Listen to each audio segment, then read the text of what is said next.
आज मैं उसी लड़के के बारे में बात करने जा रहा हूँ जो कि हमारे बिहार में, ना कि पूरा भारत में, पूरा विदेश तक नाम लेके गया और उसकी आवाज़ आज भी विदेश तक पहुँचते हैं। जी हाँ, मैं बात करने जा रहा हूँ अपने भोजपुरी में बहुत ही बड़े स्टार पवन सिंह के बारे में।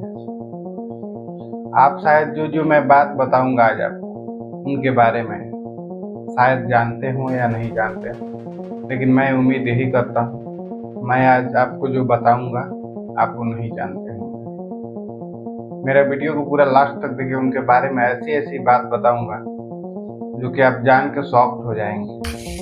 पवन सिंह का जन्म 5 जनवरी को हुआ 1986 में। जी हाँ दोस्तों, वो बहुत ही गरीब परिवार से थे, मीडियम क्लास फैमिली से थे, ना कि बहुत ज़्यादा अमीर से थे।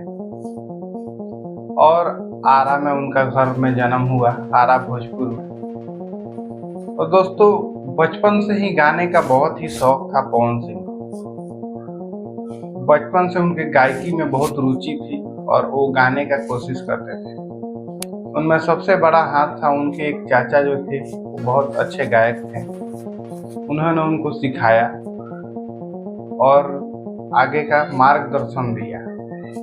घर से उतने बड़े नहीं थे और फले फूले नहीं थे, तो बहुत ज़्यादा सपोर्ट भी नहीं मिलता था, लेकिन अपने गायकी के बदौलत छोटे छोटे प्रोग्राम किया करते थे। कहीं फ्री में भी चले जाते थे, कहीं जाके अपना गायकी के बल पे अपना नाम रोशन करते थे। और दोस्तों, छोटे छोटे प्रोग्राम करके कुछ रुपए मिलते थे, हौसला बुलंद होता था। इसी दौरान उनको एल्बम गाने का मन किया।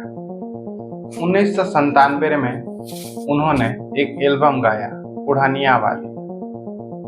लेकिन दोस्तों, कहते हैं ना कि एक बार में अगर कोई भी मुकाम हासिल हो जाए तो मज़ा नहीं आता है। सेम ऐसा ही हुआ, इनको भी बहुत बड़ी पहचान नहीं मिली इन गाने से, फिर भी वो प्रयास में लगे रहे। इतने सारे परेशानी आने के बाद भी पवन सिंह हार नहीं माने, और हार नहीं मानने का नतीजा हुआ दोस्तों कि आज उनको बॉलीवुड तक लोग जानते हैं और वो बॉलीवुड में भी काम करते हैं। लेकिन अगर इस वीडियो का आप लोग सपोर्ट करते हैं तो पवन सिंह के डीपली अंदरूनी जीवन के बारे में मैं वीडियो लेके आऊंगा।